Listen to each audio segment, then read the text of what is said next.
नमस्कार. आज आपण करणार आहोत एकदम कुरकुरीत आणि क्रिस्पी डोसा. बघा, मी तुम्हाला एक चुरून पण दाखवला कसा कुरकुरीत झाला आहे बघा तो एकदम. आता आपण तवा ठेवूया. त्याच्यानंतर त्याच्यावरती तेल टाकूया. तेल टाकून झाले की त्याच्यावर पाणी शिंपडायचं आणि तवा एकदम गरम होऊन द्यायचा, एकदम वाफ यायसारखा. त्याच्यानंतर त्याच्यावर आपण पीठ टाकायचं, डोशाचं बॅटर जे घरी बनवलं आहे आपण ते, आणि हलक्या हाताने तो पसरवून घ्यायचा.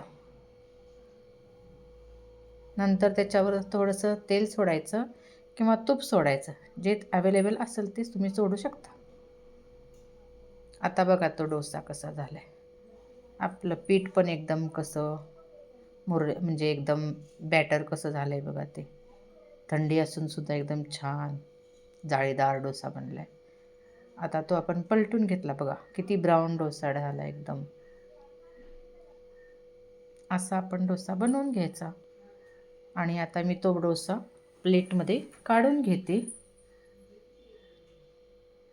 आता बघा कसा डोसा दिसतोय तो. आता मी ना तुम्हाला आणखीन एक डोसा बनवून तसाच दाखवते. तुम्ही पाहू शकता कसा डोसा झाला आहे ते. असा तुम्ही डोसा करून बघा कसा बनतो ते, आणि मला कमेंटमध्ये जरूर सांगा. आणि माझा चॅनल